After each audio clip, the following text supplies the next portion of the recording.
हम पार्टी के लिए, हमारे लिए जिस समय प्रभारी आए थे, पर्यवेक्षक आए थे, हमने कृष्णा जी को पूछा, कृष्णा जी किसका नाम लेना है, क्योंकि नेतृत्व है, हम इनके, ये हमारा नेतृत्व है और हम काम करते हैं। हमने पूछा किसका नाम लेना है, इन्होंने यही कहा अपना हाथ का निशान है, जो पार्टी निर्णय करेगी हाथ के निशान पे वो हमारा उम्मीदवार है, नाम नहीं, पार्टी का निशान।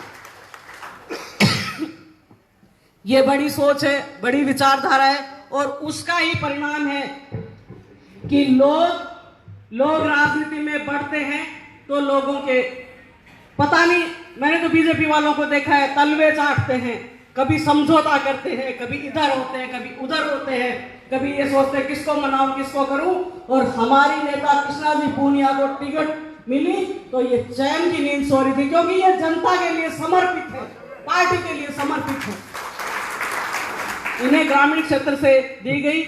और रफीक जी, आपने 2009 में जब चुनाव लड़ा था उस समय हमने पार्टी ज्वाइन की थी, कांग्रेस पार्टी ज्वाइन की थी और उस समय से आज तक पार्टी में हम एक समर्पित कार्यकर्ता की तरह लगे हुए हैं और समर्पित कार्यकर्ता की तरह काम करते हैं। मैं आपको विश्वास दिलाती हूं कि 2009 में यहाँ से आपने 11 साढ़े 11,000 वोटों से बढ़त ली थी और आपको हम ब्याज सहित 1 लाख से ऊपर वोटों से आपको हम बहुमत से, ये आपको हम विश्वास दिलाते हैं। और कुछ जो आज 2 अप्रैल है, मैं उसकी भी बात करना चाहूंगी, चर्चा करना चाहूंगी कि जब भारत बंद था और जो SC ST के लोग अपने अधिकार के लिए लड़ाई लड़ रहे थे, वो बात भी याद रखना कि बीजेपी के लीडरशिप ने, बीजेपी के नेताओं ने आपके हक के लिए कितनी लड़ाई लड़ी, वो आप याद रखेंगे। आपके मान सम्मान के ऊपर कितना चोट इन्होंने की, कितना प्रहार किया, वो बात भी आप याद रखेंगे। हम आपको पूरा विश्वास दिलाते हैं कि हम और पूरी टीम यहाँ पे पूरी निष्ठा और प्रतिष्ठा से काम करेंगे। कृष्णा जी को जब हमने कहा कि कृष्णा जी हमें जयपुर चलना है क्या, तो इन्होंने कहा एक भी कार्यकर्ता, पूरी टीम जिस तरीके से मेरे चुनाव में लगी थी उसी तरीके से आप यहाँ राजगढ़ विधानसभा में काम करेंगे। क्योंकि ताऊ जी गोविंद जी मैंडसरिया कह रहे थे निर्मला आप क्या करोगे, मैं पीए राणा की बड़ी चिंता है, इसी बात को नहीं, बिल्कुल निष्ठा से प्रतिष्ठा से हम काम करेंगे, पार्टी को जिताएंगे। आप दोनों के उज्जवल भविष्य की कामना और जीत की अग्रिम बधाई। बहुत बहुत धन्यवाद। धन्यवाद निर्मला जी। अब मैं निवेदन करना चाहूंगा, जिनका आपको इंतजार है, जो हम सब के अजीज और चहेते हैं, हमारे लोकसभा से कांग्रेस के उम्मीदवार हैं भाई हाजी रफीक जी मंडेरिया, अपना उद्बोधन दें। सभी तालियों के साथ उनका स्वागत करें। हाजी रफीक जी मंडेरिया।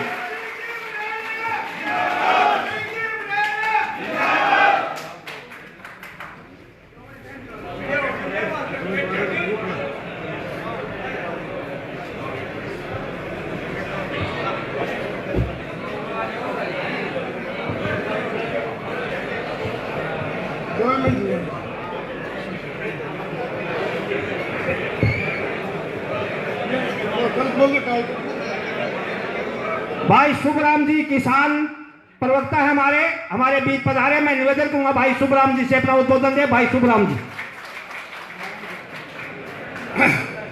हेलो, हमारे सम्मानीय दो सांसद श्री मंडेरिया जी और कृष्णा जी और निर्मला जी और हमारे सम्मानित मंच और मीडिया साहिबान, जो एक ही देश की करीब होती है और देश के अंदर कानून प्रदान करवाती है, उन्हीं को भी मेरी तरफ से धन्यवाद देता हूं। और मैं आपको 2 मिनट मिली है, उसमें ये बताना चाहता हूं, 2 MP हैं कांग्रेस से श्री मंडेरिया जी, बीजेपी से 5 बार बनने वाले बेटा बाप। और ये परिवार कैसा है, जो मोदी जी अपने आप को चौकीदार बोलते हैं, उससे पहले हमारे तहसील का भी एक चौकीदार, इसका इस सांसद का राहुल दादाजी चौकीदार कहता था, और उन्होंने कैसे चौकी लगाई और कैसे इसी रुखाली करी वो आपको जानते हैं, आप जानते हैं। मैं कोई झूठ बोलता हूँ तो ये आप बता देना। ज़्यादा बाथरूम में फिरनी, ये तहसील कैसे वोट देती है वो भी मैं बता देना चाहता हूँ। तहसील कैसे वोट मिलते हैं, कृष्णा जी के बारे में भी लोगों को विश्वास हो गया था ये कृष्णा जी इस परिवार के मतलब विरुद्ध रहेगी, विरुद्ध काम करेगी, ये ज्यादती करेंगे तो इसका बचाव करेगी। तब लोगों ने जाकर कृष्णा जी को 20,000 वोट दिलाए थे। इंद्र सिंह भी 3 बार इसीलिए वोट मिले थे। नंदलाल जी जो भी मेरे चाचा हैं उसको भी इसलिए वो सिलेंडर हो गए थे, सिलेंडर होने के कारण वोट मिले थे। और न्यामली वाले को इसलिए मिले थे कि उसका भाई का जो मर्डर हुआ था और वो जिसके नाम हुआ था इसके न्यामली वाले को वोट मिले थे। ये तो आपने भी करते हैं। अब 2 सांसद हैं चुनाव में, 2 सांसदों में फर्क क्या है? ये रफीक मंडेलिया जी भामाशाह है, ये ट्रस्ट बनाते हैं और हमारे दूसरे एमपी का क्या काम है? ट्रस्टों पर कब्जा करने का है। ट्रस्टों पर कब्जा एक बनाता है, दूसरी लाइन है वो अड़ता है। 40 बीघा गात्री आश्रम की जमीन वहां जाने से 3 नंबर पे आया। ये मत सोचना कि नहीं बैठ किया, उसके अंदर जाने के बाद और ये 3 नंबर पे आ गया। आधा इलाज तो कृष्णा जी ने कर दिया और सारा इलाज मंडेलिया जी कर देंगे। तो ये टेस्ट बनाते हैं, ये टेस्ट बनाते हैं, ये अड़ते नहीं है। गरीब बहन बेटी को देते हैं और ये बंदी बनाकर लूटते हैं। कोई भी काम करने जाए, चाहे वो इनके पीछे समाज कल्याण मंत्री थी, समाज कल्याण मंत्री आपका कल्याण किया, हमारे राज्य में कुछ नहीं किया। कल्याण करते हैं अपना ये, अरे भाई वो न्यू मिलेगा, न्यू को मिलने बड़ा बात आता मिलेगा तो। अच्छा टाइम हो गया है। रफीक मंडेलिया का इलाज करेगा और आप ज्यादा से ज्यादा वोट, मैं किसान प्रवक्ता हूँ, किसानों की हालत सुधारेगा। हालत बड़ी खराब है तो मन दाना को नहीं हो रहा, गरीब आदमी बेचारा बड़ी मजबूरी है। मेरा निवेदन है कि आप जितने बाद में इसको इसकी कुछ मदद करें। धन्यवाद। धन्यवाद। रफीक जी मंडेलिया। राम राम साहब। राजगढ़ के हमारे देहात अध्यक्ष सतीश जी पूनिया साहब, और उन्होंने कहा हमारे ब्लॉक अध्यक्ष शहर के हैं वो बीमार है, वो नियाज के, उनके लिए हम दुआ करेंगे। और सादुलपुर से विधायक बहन कृष्णा जी पूनिया और चूरू के पूर्व विधायक मेरे वाली साहब हाजी मकबूल जी मंडेलिया साहब। अब मैं नाम सम्मानित मंच से स्टार्ट करूंगा, मुझे माफ करना क्योंकि बहुत नेता बैठे हैं और मेरे सामने सम्मानित मंच और मेरे सामने बैठे हुए मेरे बुजुर्गों, युवा साथियों, आज हम राजगढ़ के अंदर सबसे पहले मैं राजगढ़ का शुक्रिया अदा करूंगा कि 2009 में सबसे ज्यादा लीड मुझे राजगढ़ ने दी थी और मैं आपका दिल से शुक्रिया अदा करता हूं। और राजगढ़ मेरे दिल में है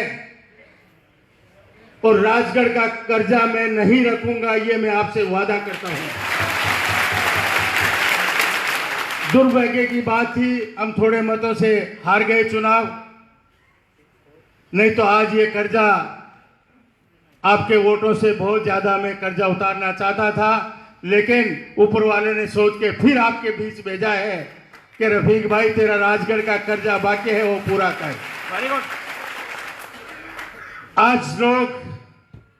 आज जो चुनाव है, आज ये चुनाव राहुल कस्वा और रफीक मंडेलिया के बीच का चुनाव नहीं है, ये चुनाव देश के भविष्य का है।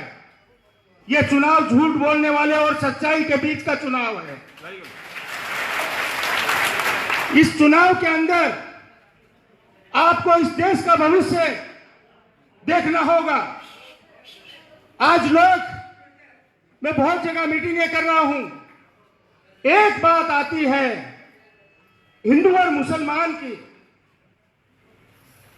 मुझे कहीं भी नहीं लगता कि हिंदू और मुसलमान का नारा चलता है। मैं आज आपको बताना चाहता हूं, 2 महीने पहले मैंने विधानसभा चुनाव चूरू से लड़ा था और मैंने 85,500 वोट लिए थे और उसके अंदर 30,000 माइनॉरिटी के वोट थे और 55,000 आप हिंदू भाइयों के मैंने वोट लिए और उन्होंने वोट मुझे दिए। कहां जाति और धर्म की बात करते हो, इंसान को देख के लोग वोटिंग करते हैं, ये मैं आपको बताना चाहता हूं। और आपको बताना चाहता हूं, आज मैं चुनाव के इस स्टेज से बोल रहा हूं, रफीक मंडेलिया ने कभी जाति और धर्म नहीं देखा। रफीक मंडेलिया के पास जो भी आया उसको कभी यह नहीं पूछा गया कि तुम कौन सी जाति का है, कौन से धर्म का है। आज भी आप देखेंगे मेरी जो बैठक है उसके अंदर 50 आदमी हम लोग बैठेंगे तो उसमें 48 लोग हिंदू रहेंगे। ये रफीक मंडेलिया है। मैंने हमारे नेताओं से भी कहा, जब चूरू का चुनाव था हमारे नेताओं ने कहा रफीक भाई माहौल बहुत ऐसा है कि हिंदू और मुसलमान की बात आएगी। मैंने कहा रफीक मंडेलिया पे ये लागू नहीं होता, ये मैं आपको बताना चाहता हूं। और आज आपके बीच बहुत ही खुशी की बात है, बहन कृष्णा जी को जयपुर ग्रामीण से टिकट मिली है। मैं आपसे वादा करता हूं, जितना सम्मान मुझे राजगढ़ के लोग देंगे और उससे ज्यादा सम्मान कृष्णा जी के लिए मैं जयपुर के अंदर दिलाऊंगा। और आप चुनाव के अंदर ये मैसेज जरूर लेना कि रफीक मंडेलिया कृष्णा जी के लिए क्या कर रहा है जयपुर ग्रामीण में। अभी मैं कृष्णा जी के घर पे आया, मैं कहा कृष्णा जी काम तो बड़ा गड़बड़ हो गया, दोनों कैंडिडेट हो गया, आपको भी जाना पड़ेगा, बड़ी जिम्मेदारी है, पार्टी ने जिम्मेदारी दे दी। उन्होंने कहा रफीक भाई आप चिंता मत करो, हमने सतीश जी को कह दिया है कि आप जयपुर ग्रामीण में नहीं आएंगे, आपको सादुलपुर में ही रहना पड़ेगा और वो सादुलपुर में रहेंगे। तो आप लोगों से आज निवेदन करने आए हैं कि जो आपका पिछला चुनाव हुआ था उससे भी ज्यादा आज अच्छा माहौल है। और देखो सादुलपुर के लोग बहुत ही समझदार है, फैसला बहुत ही सोच समझ के करते हैं। जातिवाद पे सादुलपुर का फैसला नहीं होता, कैंडिडेट को देख के फैसला होता है कि कैंडिडेट सादुलपुर का भला कौन चाहता है, उसे सादुलपुर चुनता है। ये मुझे लगता है आपने